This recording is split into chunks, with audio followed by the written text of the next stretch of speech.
Pemirsa, pemerintah meminta agar perusahaan membayarkan tunjangan hari raya Lebaran secara penuh tanpa mencicil. Di Jawa Tengah sendiri, untuk menangani permasalahan THR, Dinas Tenaga Kerja dan Transmigrasi Provinsi Jawa Tengah membuka posko pengaduan THR di kantor Disnaker Trans Provinsi maupun kabupaten dan kota. Sesuai dengan surat edaran Menteri Ketenagakerjaan nomor M1 tahun 2022 yang menyebutkan bahwa perusahaan wajib memberikan THR paling lambat 7 hari sebelum Hari Raya Keagamaan secara penuh tanpa mencicil, karena merupakan hak pekerja dan akan ada sanksi administrasi bagi perusahaan yang tidak memberikannya. Dari itulah, perusahaan-perusahaan di wilayah Jawa Tengah diminta segera membayarkan uang THR keagamaan kepada karyawannya lebih awal, paling lambat 7 hari sebelum Lebaran. Gubernur Jawa Tengah Ganjar Pranowo sendiri menghimbau agar perusahaan membayarkan THR tanpa mencicil, karena dengan pembayaran THR lebih awal, maka uang tersebut bisa dipergunakan untuk membeli keperluan Lebaran, sehingga mampu menggeliatkan perputaran perekonomian. Melaksanakanlah untuk yang ada di daerah, dan Disnaker kita, Disperindak kita sudah bertemu dengan Apindo, dengan Kadin begitu, agar tidak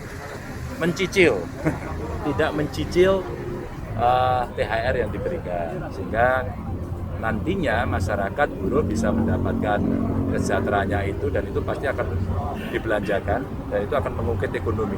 Jadi hasil hitung-hitungan kita, prediksi kita dengan BI kemarin di Lebaran besok itu konsumsi akan meningkat tinggi.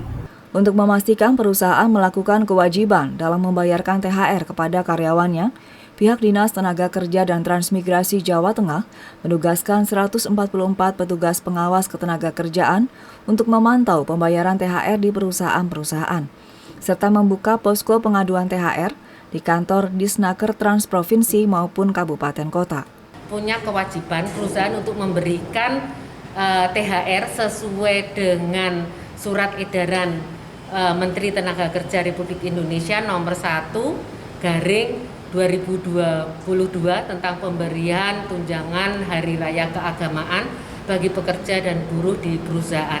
Nah, ini kan batasnya 7 hari sebelum hari H tanggal 25. Begitu tanggal 25 tidak diberikan atau kemudian molor atau dicicil dan lain sebagainya, maka pengawas ketenagakerjaan kami akan turun ke lapangan, tentunya dengan tahapan-tahapan sesuai dengan regulasi, mulai dari nota riksa 1 dengan jangka 7 hari, kemudian kalau tidak ada respon dengan nota riksa 2 dengan jangka waktu juga 7 hari, manakala belum ada respon lagi, maka akan ada tindakan lagi sesuai dengan regulasi atau ketentuan masuk ke ranah regulasi berdasarkan PP 36 pengupahan, di mana akan diberikan sanksi kepada perusahaan mulai dari teguran tertulis, kemudian pembatasan kegiatan usaha, kemudian sampai dengan pembekuan usaha.